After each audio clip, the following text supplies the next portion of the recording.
जरा सोचिए, एक ऐसा कानून जो दुनिया भर के एनर्जी बाजार में हलचल मचा दे। आज हम बात करने वाले हैं एक ऐसे ही अमेरिकी बिल की जो रूस की आर्थिक जान पर एक बहुत बड़ा हमला करने की तैयारी में है। ये सिर्फ कोरे शब्द नहीं हैं। सीनेटर लिंजी ग्राहम के ये जो शब्द है ना, ये दिखाते हैं कि वॉशिंगटन में इस वक्त कितना गुस्सा है, कितनी जल्दी है, और इसी भावना से निकल कर आया है ये जबरदस्त नया बिल। अब जो हुआ है वो इस पूरे खेल को पूरी तरह से बदल सकता है।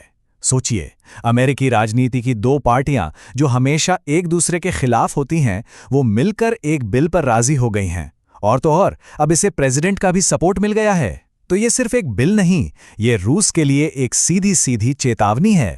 तो सवाल ये है कि भाई ये बिल जो महीनों से अटका पड़ा था, उसको अचानक से पंख कैसे लग गए? इसका जवाब छिपा है व्हाइट हाउस में हुई एक बंद कमरे की मीटिंग में। और यहीं पे कहानी में आता है एक नाटकीय मोड़। Senator Lindsey Graham president Trump से मिलते हैं और उस मीटिंग से बाहर आकर वो ऐलान करते हैं कि प्रेसिडेंट ने इस प्रतिबंध कानून को हरी झंडी दे दी है। बस यही वो पल था जिसने इस बिल में एक नई जान फूंक दी। और हाँ, ये कोई हवाई बात नहीं थी। ये मीटिंग व्हाइट हाउस में हुई बाकायदा, और बाद में एक ऑफिशियल ने भी इस बात की पुष्टि की। मतलब साफ है, इस बिल को अब अमेरिकी सरकार के सबसे ऊंचे लेवल पर बहुत गंभीरता से लिया जा रहा है। अब सवाल ये उठता है कि भाई इतने सख्त कदम की जरूरत आखिर पड़ी क्यों? तो इसका मकसद एकदम सीधा है, रूस की आर्थिक जीवन रेखा पर हमला करना। देखिए, इस बिल का सीधा सीधा मकसद है रूस की वॉर मशीन के लिए जो फ्यूल है, जो पैसा है, उसे काटना। फंडा बहुत सिंपल है, अगर आप पैसे की पाइपलाइन बंद कर देते हैं तो आप जंग की आग को भी बुझा सकते हैं। और एक बात, इस बिल का निशाना सिर्फ रूस नहीं है, इसकी जद में भारत, चीन और ब्राजील जैसे बड़े देश भी हैं जो रूसी एनर्जी के सबसे बड़े खरीदारों में से हैं। अब ये कदम उन्हें एक बहुत ही मुश्किल फैसला लेने पर मजबूर कर देगा। चलिए अब आते हैं इस बिल के सबसे ताकतवर हिस्से पर, वो तरीका जिससे ये दूसरे देशों को रूसी तेल खरीदने से रोकने का प्लान बना रहा है। और ये तरीका सच में बहुत ही सख्त है। 500%। हाँ, बिल्कुल सही सुना, ये कोई टाइपिंग मिस्टेक नहीं है। यही इस बिल का सबसे बड़ा हथियार है। एक ऐसा टैरिफ जो किसी भी देश की अर्थव्यवस्था की चूल्हे हिला सकता है। और ये जो 500% का आंकड़ा है, इसे सेकेंडरी सैंक्शंस के जरिए लागू किया जाएगा।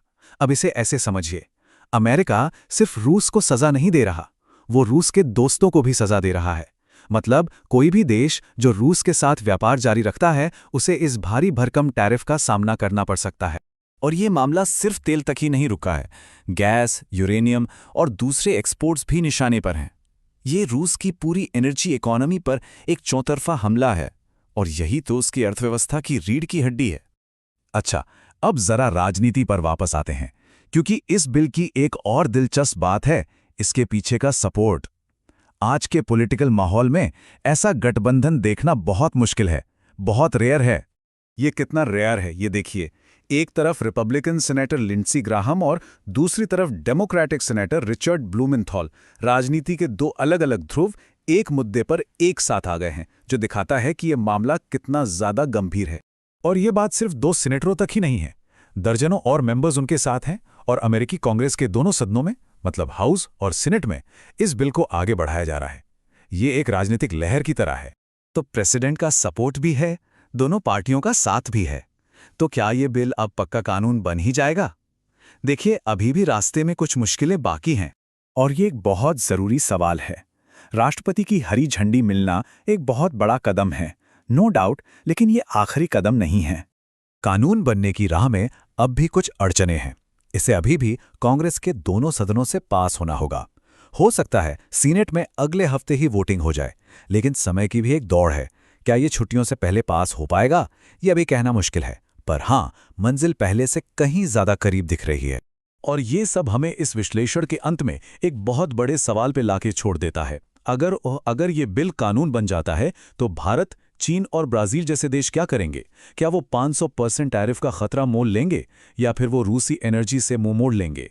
इसका जो भी जवाब होगा, वो ग्लोबल एनर्जी बाजारों और दुनिया भर के रिश्तों को एक नया आकार देगा।